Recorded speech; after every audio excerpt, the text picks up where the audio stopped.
ओम उमा महेश्वराय नमः। हमारे YouTube channel पर आप सभी दोस्तों का हार्दिक स्वागत है। सावन मास महात्म कथा। सौनक जी बोले, हे सूत, हे महाभाग, हे व्यास शिष्य, आपके मुख कमल से अनेक आख्यानों को सुनते हुए हम लोगों की तृप्ति नहीं होती है, अपितु बार बार सुनने की इच्छा बढ़ती जा रही है। तुला राशि में स्थित सूर्य में कार्तिक मास का महात्म, मकर राशि में माघ मास का महात्म और मेष राशि में स्थित सूर्य में वैशाख मास का महात्म और इसके साथ उन मासों के जो भी धर्म हैं उन्हें आपने भली भांति कह दिया। यदि आपके मत में इनसे भी अधिक महिमा में कोई मास हो तथा भगवत प्रिय कोई धर्म हो तो आप उसे अवश्य कहिए, जिसे सुनकर कुछ अन्य सुनने की हमारी इच्छा न हो। वक्ता को श्रद्धालु श्रोता के समक्ष कुछ भी छिपाना नहीं चाहिए। सूत जी बोले, हे मुनियों, आप सभी लोग सुने। मैं आप लोगों के वाक्य गौरव से अत्यंत संतुष्ट हूँ। आप लोगों के समक्ष मेरे लिए कुछ भी गोपनीय नहीं है।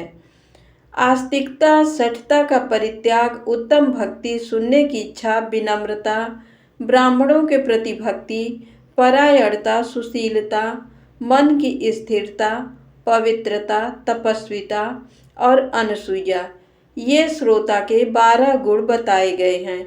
ये सभी आप लोगों में विद्यमान है। अतः मैं आप लोगों पर प्रसन्न होकर उस तत्व का वर्णन करता हूँ। एक समय प्रतिभाशाली सनत कुमार ने धर्म को जानने की इच्छा से परम भक्ति से युक्त होकर विनम्रता पूर्वक ईश्वर भगवान शिव से पूछा। सनत कुमार बोले, योगियों के द्वारा आराधनीय चरण कमल वाले हे देवदेव, हे महाभाग, हमने आपसे अनेक व्रतों तथा बहुत प्रकार के धर्मों का श्रवण किया, फिर भी हम लोगों के मन में सुनने की अभिलाषा है। 12 मासों में जो मास सबसे श्रेष्ठ, आपकी अत्यंत प्रीति करने वाला हो, सभी कर्मों की सिद्धि देने वाला हो और अन्य मास में किया गया कर्म यदि इस मास में किया जाए तो वह अनंत फल प्रदान करने वाला हो। हे देव, उस मास को बताने की कृपा कीजिए।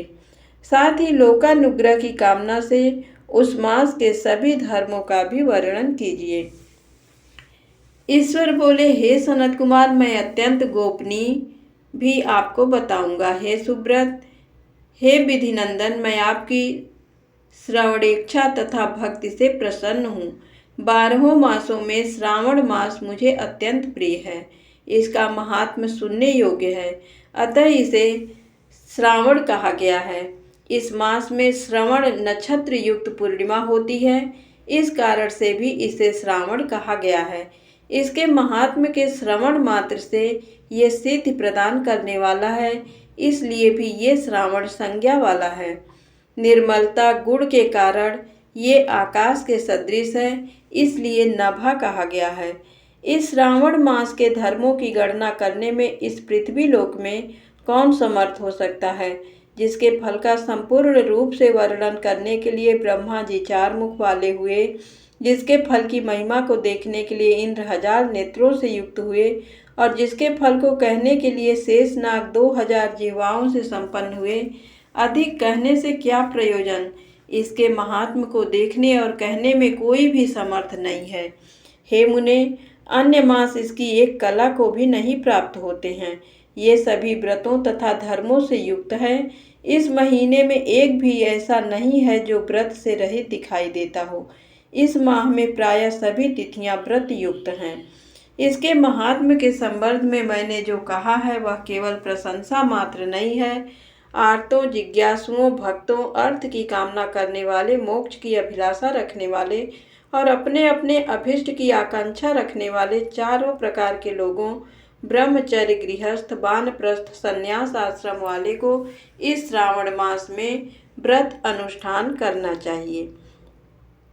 सनत कुमार बोले, हे भगवान, हे सत्तम, आपने जो कहा कि इस मास में सभी दिन एवं तिथियां व्रत रहित नहीं हैं, तो आप उन्हें मुझे बताएं।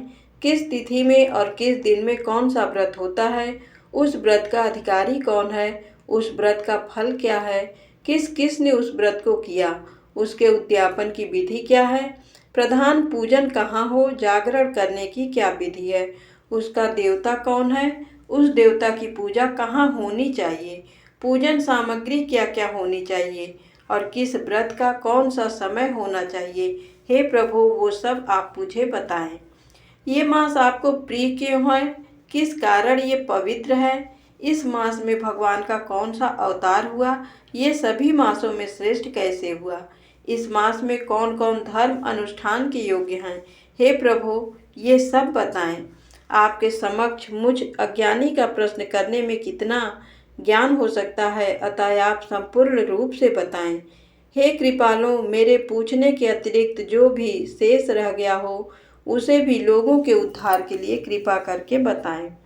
रविवार, सोमवार, भौमवार, बुधवार, बृहस्पतिवार, शुक्रवार और शनिवार के दिन जो करना चाहिए, हे विभो, वह सब मुझे बताइए। कल्याण रूप होने के कारण आप शिव हैं और पाप समूह को हरने के कारण आप हर हैं। आपके आदिदेव होने में आपका शुक्ल वर्ण प्रमाण है, क्योंकि प्रकृति में शुक्ल वर्ण ही प्रधान है, अन्य वर्ण विकृत हैं। आप कर्पूर के समान गौर वर्ण के हैं, अतः आप आदिदेव हैं। गणपति के अधिष्ठान रूप 4 दल वाले मूलाधार नामक चक्र से, ब्रह्मा जी के अधिष्ठान रूप 6 दल वाले स्वाधिष्ठान नामक चक्र से और विष्णु के अधिष्ठान रूप 10 वाले दल वाले मणिपुर नामक चक्र से भी ऊपर आपके अधिष्ठित होने के कारण आप ब्रह्मा तथा विष्णु के ऊपर स्थित हैं।